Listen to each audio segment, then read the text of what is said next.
All right, so the next series we want to explore a little bit more in detail is what's called an alternating series. And I've given you two examples to give you a clear picture of what these actually look like.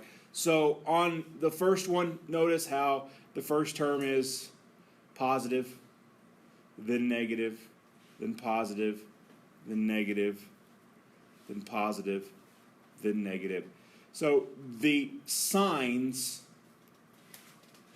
are alternately positive and then negative. That's what's called an alternating series. And they show up typically with this kind of factor in the formula. A negative 1 to the n minus 1, or maybe nth power, right here, negative, positive, negative, positive, negative, positive, is being accomplished here. So the only difference between these two is that one starts positive, one starts negative, but it still alternates.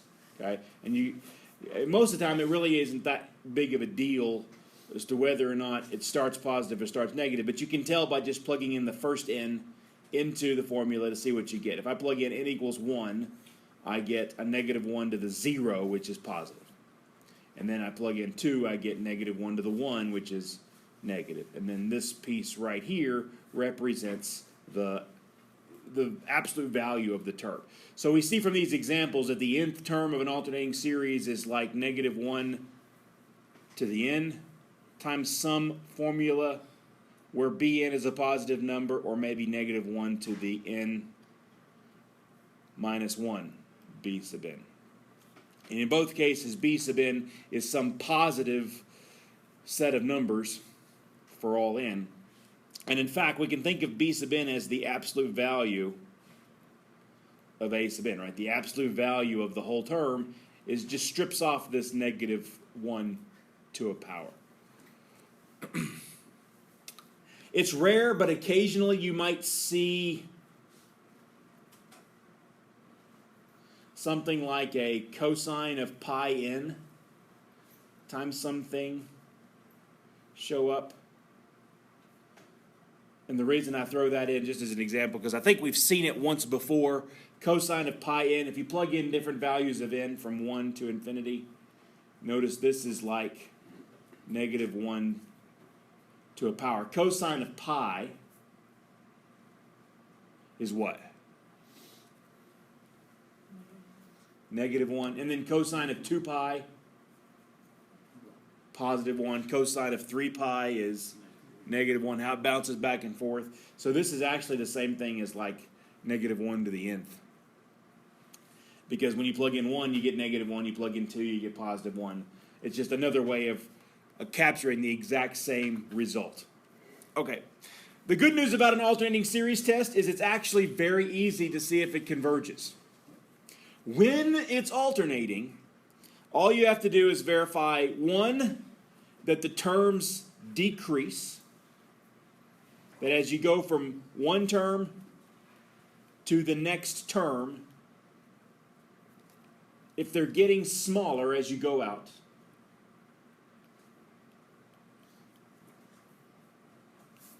And the limit as n goes to infinity, B sub n, is 0. Then the series is convergent.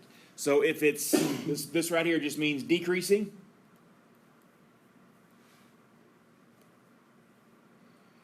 And remember, this whole thing is what I call A sub n. So when I talk about B sub n, it's like what I'm talking about up here, being the absolute value. Strip off the positive, negative, and just look at the magnitudes of the terms. If they're getting smaller and they go to 0, then you can immediately say it converges. Okay? Now remember, this is in opposition, I guess, kind of different to what I said before. I told you, remember my Jon Snow comment, if the terms go to 0, you know nothing. Well, in this case, if it's alternating and the terms go to 0, then it converges, as long as they're decreasing. Okay, so consider the alternating harmonic series. Do you remember what the harmonic series was? Forget the word alternating for a second. Which series is the harmonic series? It's not a geometric one. It is a P series. But which P? It's a specific P.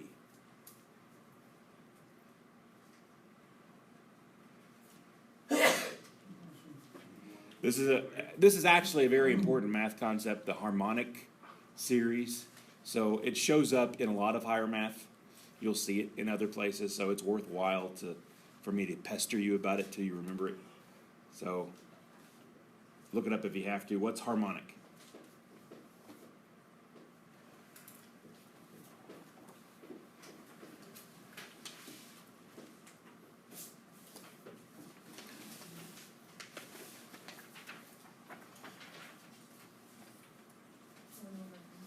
One over n. So it's the P series with P equals 1. So the harmonic series by itself is just the sum 1 over n.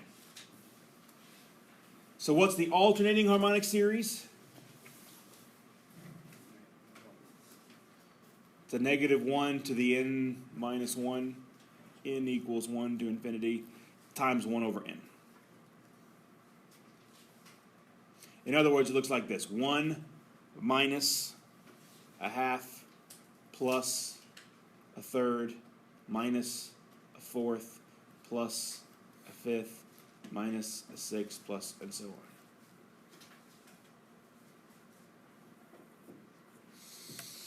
Now, what do you know about the harmonic series? Not the alternating one, but what do you know about the harmonic series? Converge or diverge?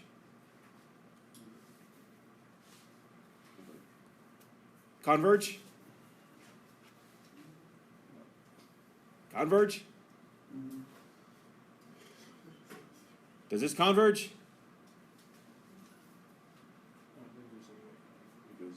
It goes to 0, but that's not enough. Now, not this guy. I'm not talking about him. I'm talking about just this one with just the positive terms. Right? 1 plus a half plus a third plus a fourth plus a fifth. Does the harmonic series converge or diverge? Why? And we already saw there's now a reason why. Because P test. Okay? All right, pause. Now, what does the alternating harmonic series do? Well, I tell you what, let's plot it. goes to 0.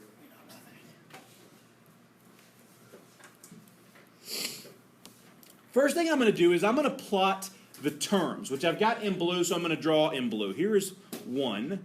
So the first term is at a height of 1, right? It's right there. The second term is negative 1/2. If this is negative 1, then the second term right here, so in blue are my a sub n terms of the series. Okay? And then at 3, I'm at 1/3. And then at 4, I'm at 1/4. So what's happening as I go out? 1/5,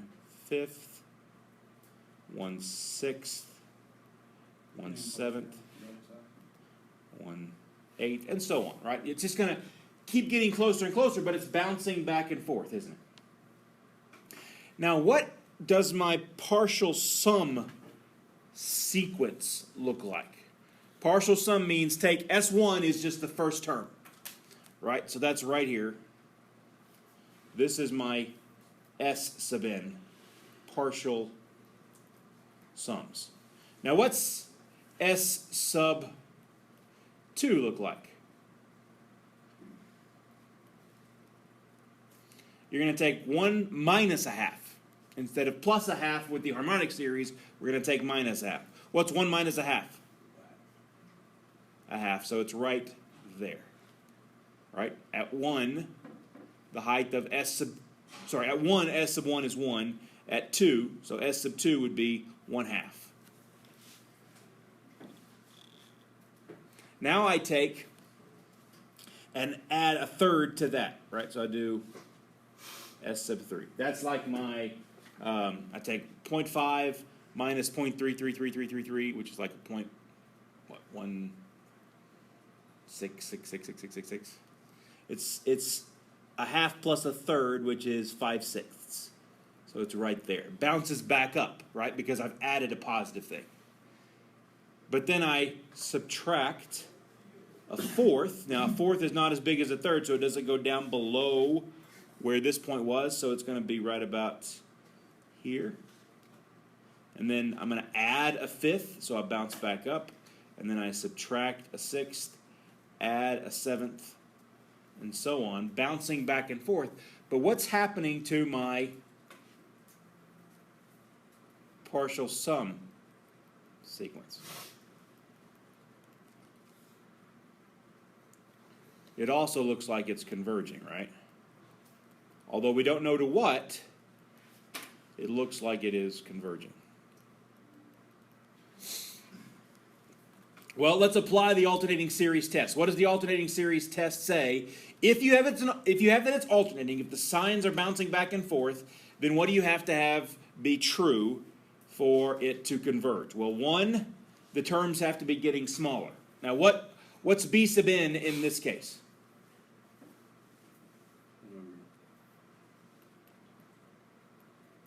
Right? B sub n is 1 over n. And b sub n plus 1 is 1 over n plus 1. It's the absolute values of the terms. Now, how does 1 over n plus 1 compare to 1 over n?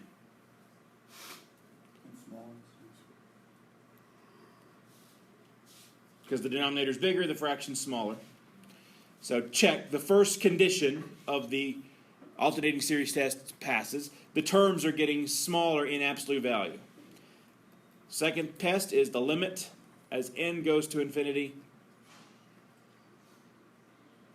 of b sub n, which is 1 over n,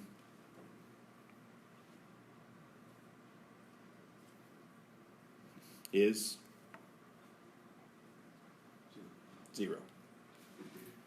Means converges by the alternating series test. Okay, again, keep in mind, all you got to test in order for an alternating series to converge is if it decreases and the terms go to 0. So that's the one time where the terms going to 0 is enough to say that it converges.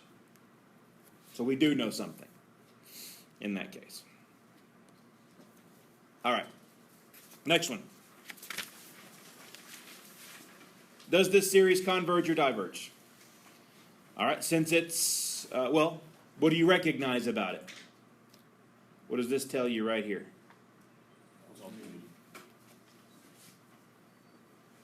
So what are you going to check? Do they get smaller, and does it go to 0? Well, let's look. Of course, b sub n, remember, is the absolute value of the term. So negative 1 to the n, 3n over 4n minus 1. Which is actually just 3n over 4n minus 1.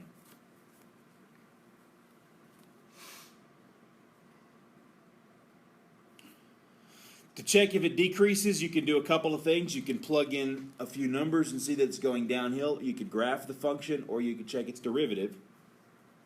But I'm not even going to bother because I notice a problem right away. What happens as n goes to infinity?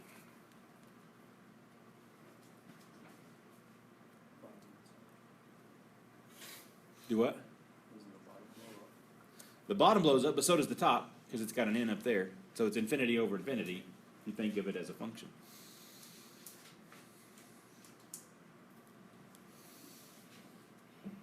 What does this sequence do as n goes to infinity? What does it go to? 1? 3/4. It goes to 3/4. Why does it go to 3/4? Exactly. Each DC. The powers, the exponents are the same, so divide coefficients. This goes to 3/4. Which, by the way, is not 0. So the alternating series test fails.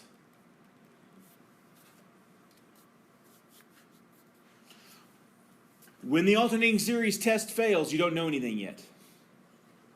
You don't know if it converges or diverges. So you got to go back and try some other test to see if it converges or diverges. In this case, you can actually use the test for divergence.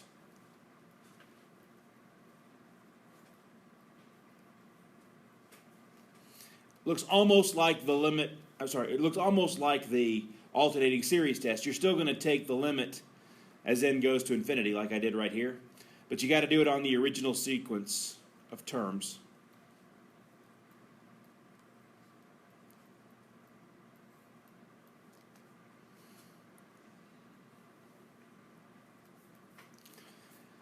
And actually, it works the same way. Even if your coefficients have this -1 to the nth, this still goes to 3/4. And what does the test for divergence tell you?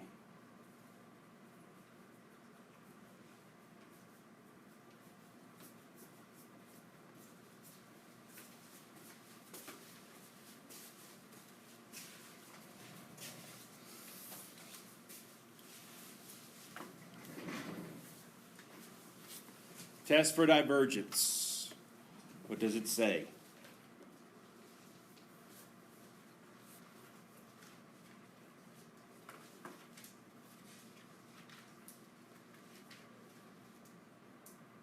Not equal to 0 in the series. Is this equal to 0? No. Then it diverges. Notice, the reason why the alternating series test didn't by itself tell me that it diverged is because I only checked the absolute values of the terms. To use the test for divergence, I've got to use the original terms, but it still went to the same number in this case. So because it's not 0, then I can say it diverges by the test for divergence. I want to be careful that I know why these things converge or diverge.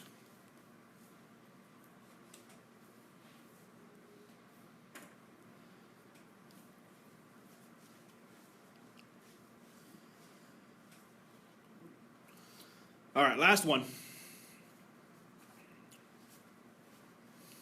Let's use the alternating series test. So what's B sub n? It is the absolute value of these terms. So -1 to the n plus 1, n squared over n cubed plus 1. Absolute value just strips off the negative, so you have n squared over n cubed plus 1. And so what does that do as n goes to infinity?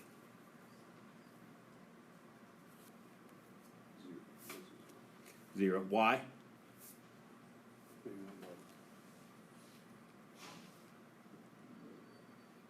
Bigger on bottom is 0. Okay. The other question is it decreasing? As n gets bigger, is this thing getting smaller? How do I check? I'll give you two choices. You can graph x squared over x cubed plus 1, or you can do the derivative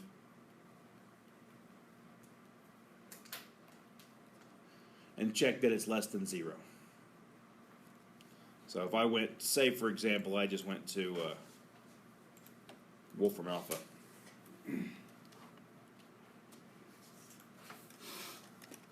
Or a graphing calculator or a graphing app on my phone, and I typed in x squared over x cubed plus 1.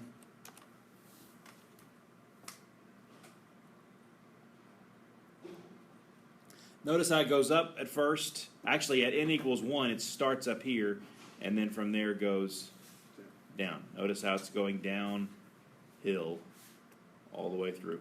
Okay. The derivative, by the way, if you look at it, is also negative whenever x cubed is bigger than 2, which means as long as you're at 2 or higher, this is a negative number. So that's two ways to verify this thing is decreasing, because the derivative is negative for x bigger than 2, and you look at the graph, it's going downhill. So you have verified both things. Yes. It's decreasing, it goes to 0, which means it converges by the alternating series test. Okay? So we added one new test to the mix, and we also remember that the harmonic series does what? It's slow, but it does diverge. It does not converge. It goes to infinity, but it does it very, very slowly. All right, we'll stop there.